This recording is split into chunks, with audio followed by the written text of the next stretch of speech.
नमस्ते बच्चों, प्रतिभा lockdown class में आप सभी बच्चों का स्वागत है।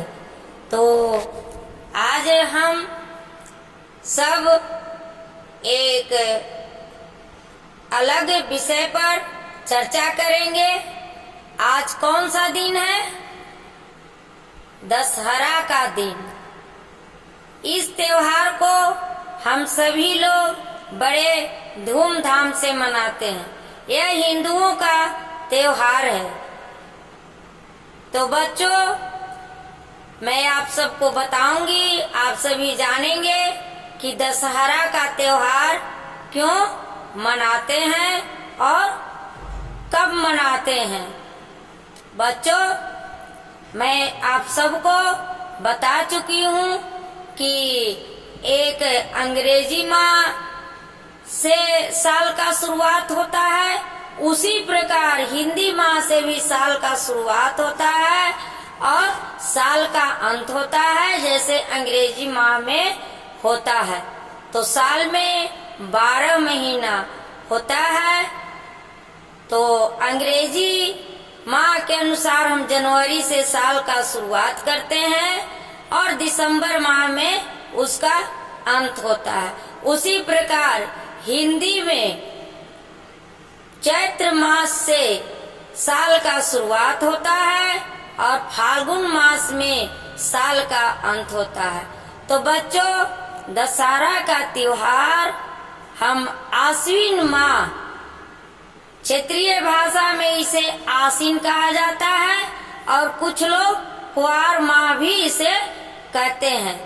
तो आप समझ लीजिए, आसीन माह में मैं बता चुकी हूँ 2 पक्ष होते हैं, एक कृष्ण पक्ष और दूसरा शुक्ल पक्ष। तो आसीन माह के शुक्ल पक्ष के 10वीं तिथि को दशहरा का त्योहार मनाते हैं। इसे विजयादशमी भी कहते हैं। बच्चों, इस त्योहार का शुरुआत शुक्ल पक्ष के प्रतिपदा यानी शुरू दिन जब पक्ष का तिथि चढ़ता है उसे हम प्रतिपदा कहते हैं। उसी दिन से यह त्योहार का शुरुआत हो जाता है। कलश स्थापना किया जाता है। नवरात्र का भी हम सभी नवरात्र मनाते हैं। नवरात्र का आवाहन किया जाता है। 9 दिन माँ दुर्गा की पूजा आराधना बड़े धूमधाम से की जाती है और कहीं कहीं रामायण का नवापरायण पाठ भी होता है इस अवसर पर।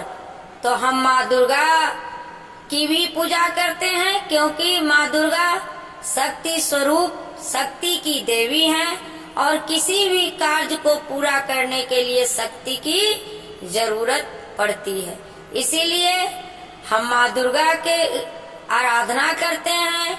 9 रूप में 9 दिन उनकी पूजा की जाती है। महाअष्टमी का त्योहार हम लोग उपवास रहकर भी मनाते हैं। उस दिन माँ दुर्गा का स्वरूप महागौरी के रूप में हम लोग देखते हैं और उनकी पूजा की जाती है 9 दिन 9 रूप में।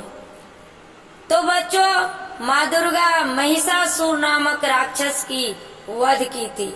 आप मूर्ति देखते हैं तो उसमें देखते हैं कि किसी राक्षस को माँ दुर्गा अपनी जो औजार लिए हुए हैं उससे उसका वध करती है।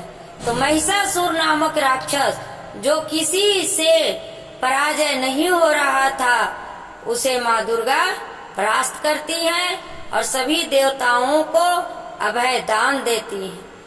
तो बच्चों, अब दशहरा के बारे में हम जानते हैं। दशहरा नाम क्यों पड़ा?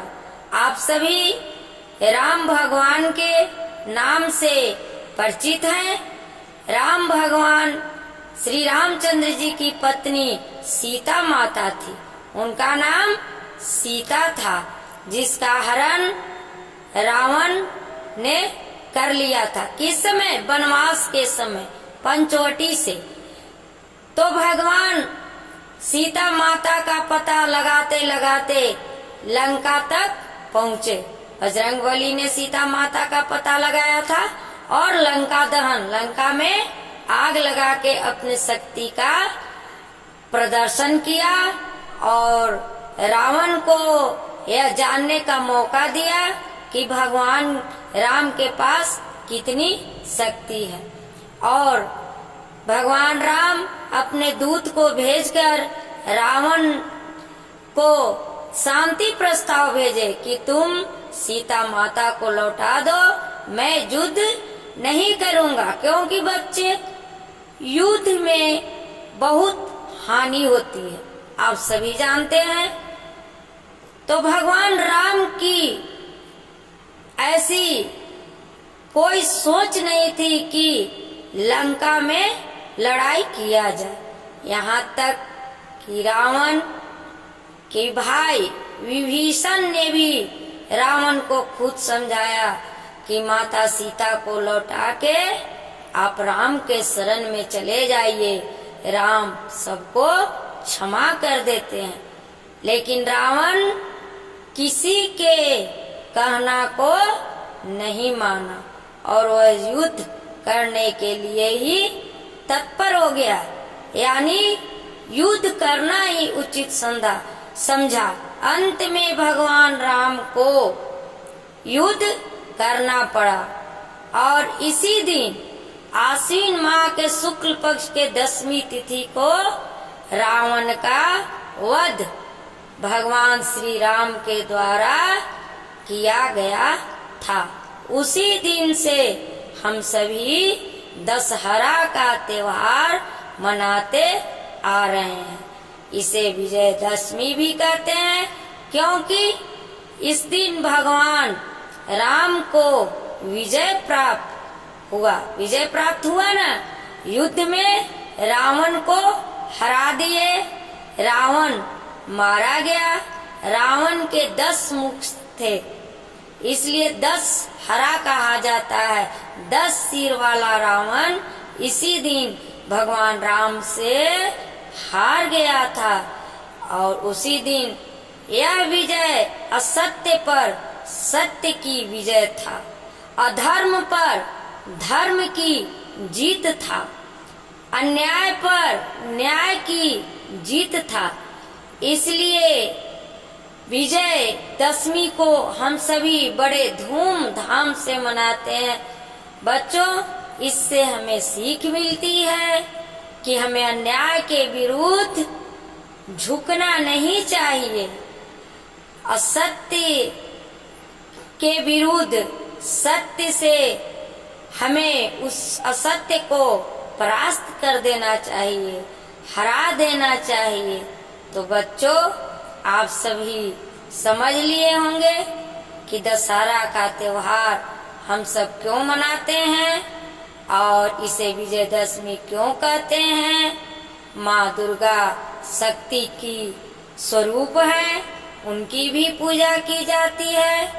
हम सभी इससे सीख लेंगे कि जब भी विजय होता है, चाहे कोई भी युग हो, तो असत्य पर सत्य की विजय जरूर होता है। तो बच्चों, दशहरा का ढेर सारी शुभकामनाएं आप सभी को। आप सभी बड़े धूमधाम से दशहरा मनाइए, पकवान खाइए, एक दूसरे से प्रेम करिए और कोरोना काल का भी अच्छे तरीके से पालन करिए, अच्छे तरीके से धूमधाम से इस त्योहार को मनाइए। मैं भी आपके साथ इस त्योहार को मनाऊंगी। धन्यवाद।